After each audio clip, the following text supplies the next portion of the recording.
Hey folks, welcome to the Alan Parks Project. I'm Alan Parks. This is the first video I've done in quite a while.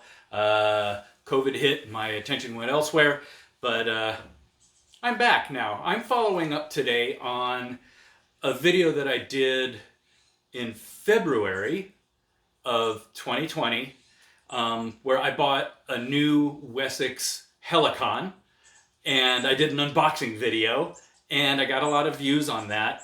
And then COVID hit and I didn't get to use it for any gigs. So now that I've been playing a few gigs and such, I'm going to do a review of the Wessex double B flat Helicon, the 4-valve version. So I guess I need the horn. Here it is, the Wessex double B flat 4-valve Helicon. First, let me say I really like this horn. I like it a lot. I'm not a big fan of Sousaphones. They're hard to play indoors because they're so tall, and I just don't like the tone very much. That front-facing bell kind of farting tone just doesn't really do it for me. I like something with a little bit rounder. So the Wessex Helicon is really basically a concert tuba, regular upright concert tuba, just wrapped around differently. That's pretty much it. So it sounds better. The bell isn't a big, huge, flat, wide bell like you find on Sousaphones. It's the concert tuba bell. So it's going to have a little bit more of that tone, but you can, aim it and get that direct sound, which has a little bit more definition as well. So I'm going to play a little bit of it for you.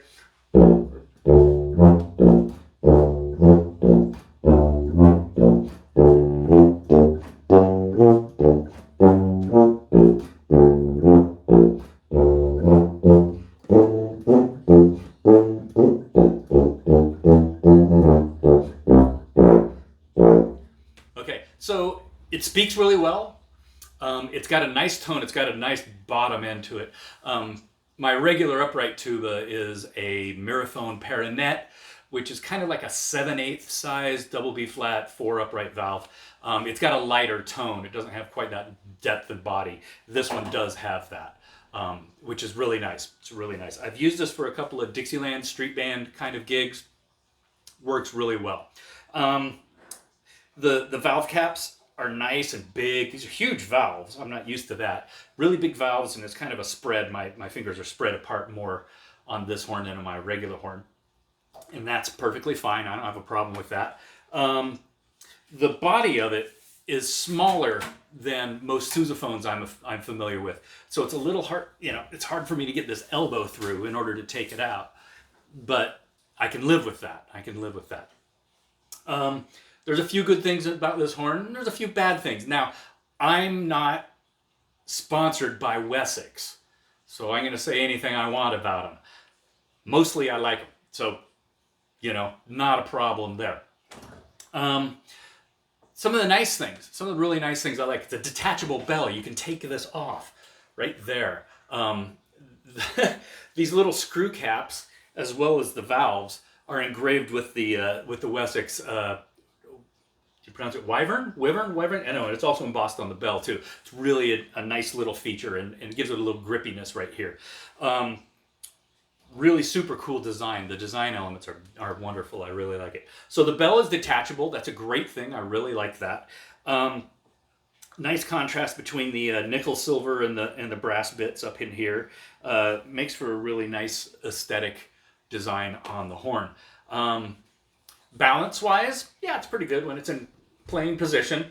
It stays there pretty good. Doesn't want to roll down or anything like that, especially, which is really nice. It came with the mouthpiece crook, 2 bits. It came with a Wessex mouthpiece that I didn't really care for too much, so I'm using what is this, something I just had, a Blessing 18. I just like it best on this horn of what I've got, but that's, personal preference. You're going to have to fool around with whatever it is that you want. So let's see, what else is good? What else is good is this will fit in the Wessex Sousaphone gig bag, and I'll show that to you a little bit later. You take the bell off, you take all of the mouthpiece bits off, and it fits into this gig bag. Great. It comes with a hard shell case, but they're huge and awkward. They do protect it, and it's a good case. You can see it in the unboxing video if you haven't seen that yet. But the gig bag is a little bit easier just to deal with on a day-to-day basis. Unfortunately, not like I get to play this day-to-day, but there it is. That's really nice that this fits into a more convenient gig bag. You got to be more careful with the horn because it'll still get banged up, but it's easier to deal with than that big, huge case.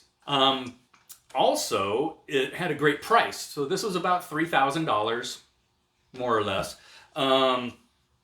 It's a really good price for a pretty quality horn, 4 valves. It's got a good tone.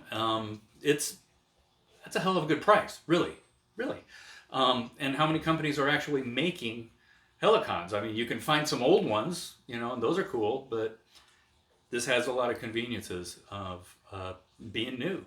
So, new materials, quality stuff. Playability. Let's talk about the playability. This is a pretty playable horn. It's a pretty playable horn. I'm able to get my full range. So low B flat. Now, here's the thing.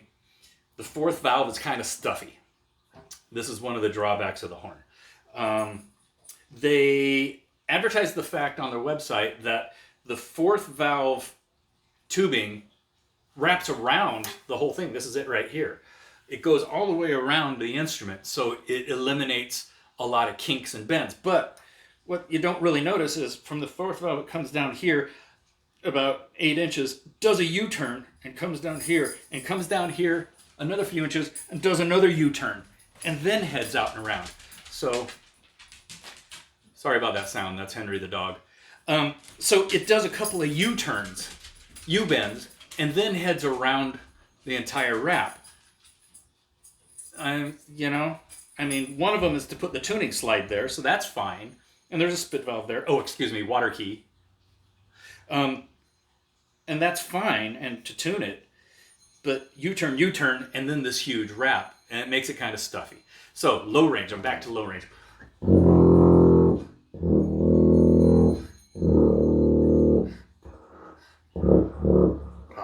Okay, anyway, so you get it. How often do you really play that low on a portable gig, a Dixieland street band kind of a gig?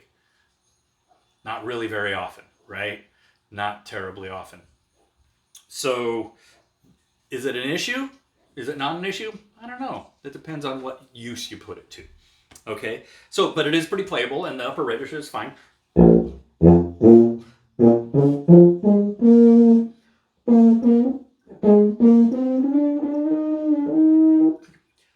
Normally on my other horn, I can get up to an F up there, but this doesn't really want to do that. Here's an F scale. Okay, so far so good.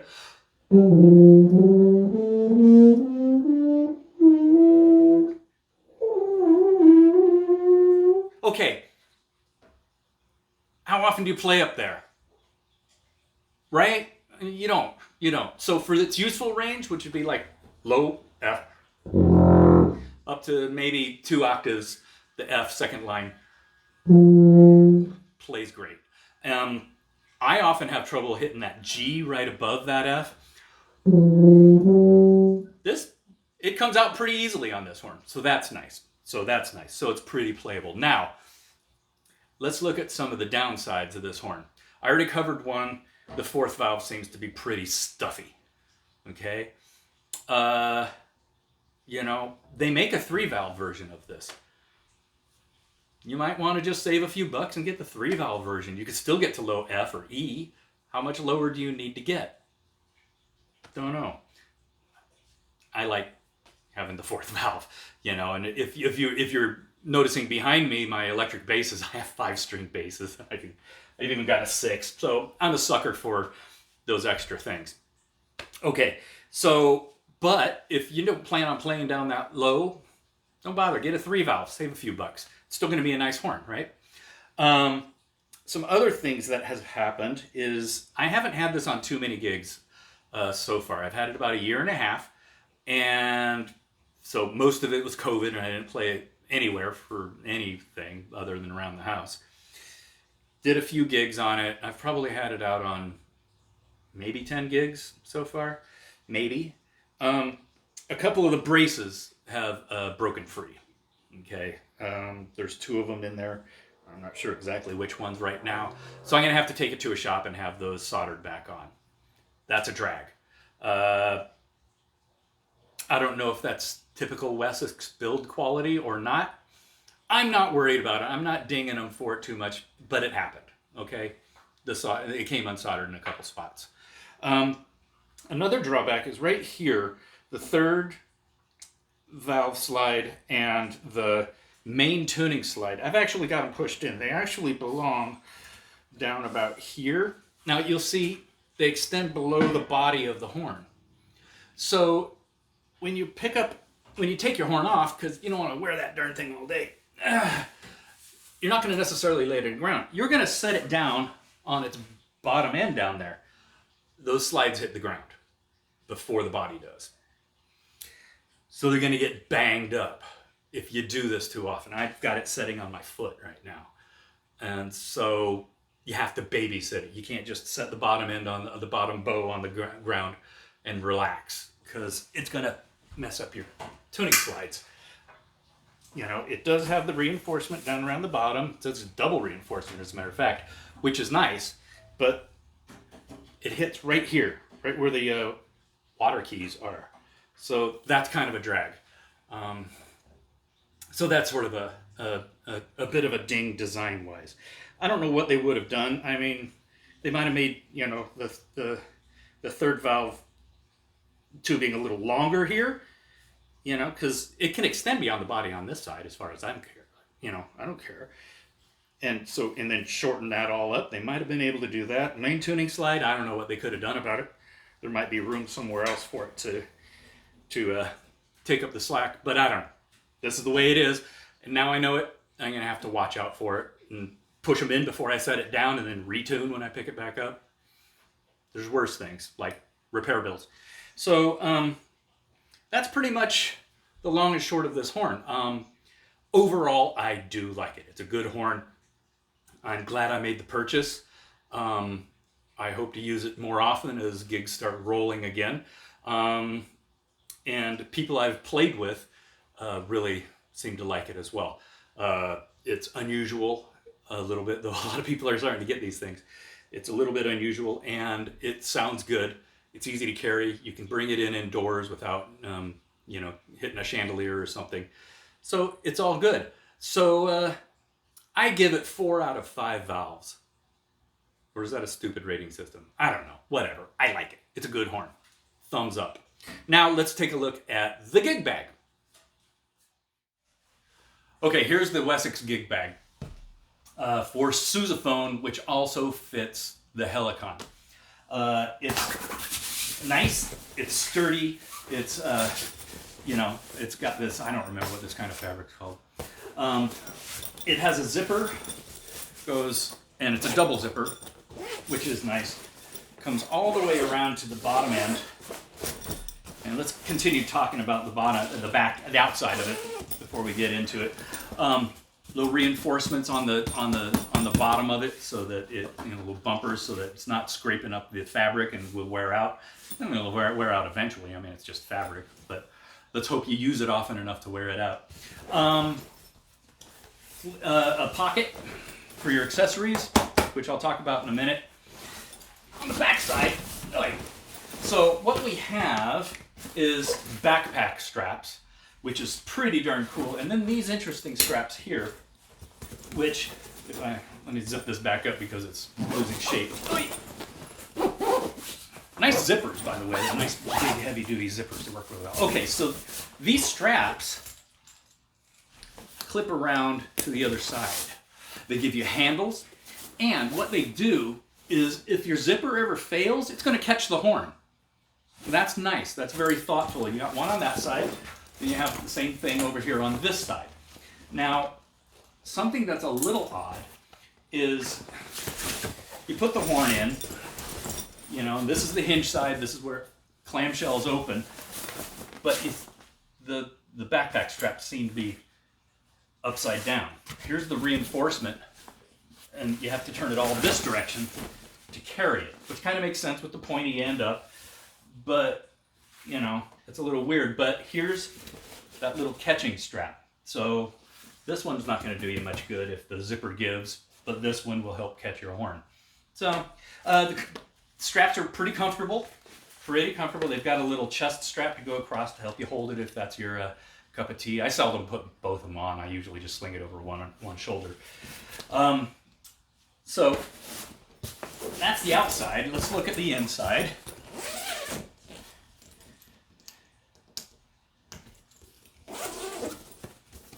Clamshell's open. You got to kind of like push it in here, because if you just let it open, it doesn't want to stay there. You got to pop it out a bit. Oops! Forgot something. Okay. And the inside is like a velvety texture. It's pretty groovy. And you get this insert. This is for the bell to go in, so it's protecting the bell. And then the rest of it all fits in here and it all shuts. So let's do that. Okay, here we go. First things first, let's take off the bell.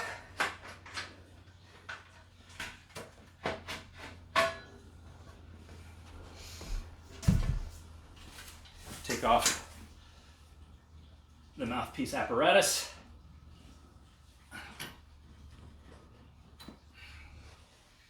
Okay. First thing you want to do is get the bell in the bell protector, I guess you would call it. Boom. It's not fixed down, it all comes out. Good. And then you lay the body in, and the neck goes into the tall part. It's all good. Sort of settles in. Now let's try to get this zipped up. This can be a bit tricky. Bearing in mind it's a Sousaphone gig bag, not designed for the Helicon, but designed for a Sousaphone. It starts getting problematic about here.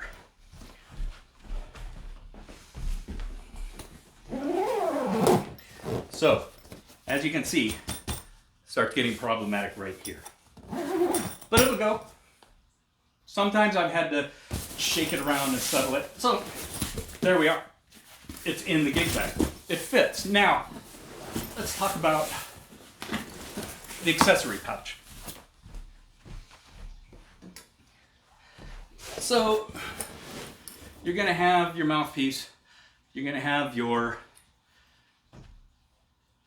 neck and your mouthpiece bits. These bits tend to want to stick together, so be aware of that. Now, carry a rag. That's a good thing to have, right? Okay. Wessex included this. Cordura. That's the name of this stuff. Anyway, it's a little Cordura pouch, and that's cool. What's it for? The mouthpiece, maybe? Yeah, fits the mouthpiece really well. Is it for the for your mouthpiece bits? Yeah, that's cool. The neck won't go in it, so I'm not sure what it's for. So I have a leather bag for my mouthpiece. My grandfather made that for me. And then what I have is, because I don't want to just throw these in the pocket alone, because something's going to hit the outside and dent the hell out of these things, or just bang them up. I don't want that to happen. So what I did is I found at a yard sale, it's an old first aid kit box. It's just a metal box, held down with a rubber band. It's just a flat metal box. And I put in a little, fake fur. And this is where I can put my mouthpiece, my neck, and my mouthpiece bits in there. They fit in a little better apart. And then when I put it together, rubber band it shut, it's a lot more protected. It's nice and flat, goes in there, don't forget a rag, and I feel fairly safe with those in there like that. That's how that works. So overall, pretty darn nice. I like it a lot. Okay, so there you go. The Wessex double B flat 4-valve Helicon. I like it. I recommend it. You should get one. Yeah, why not? So they also make one in E flat. They also make one in double C for some reason. Thumbs up. So once again, I'm Alan Parks. This is the Alan Parks Project. Please like and subscribe. And you can ring that bell to get notifications when I make another video. But seeing as it's been a year since I've made a video, I don't know if when you're going to get it. Well, you would know when I do. And I do have a couple extra new ones planned. You know, keep looking around for me and keep an eye open for more videos. And we'll see you next time. Bye.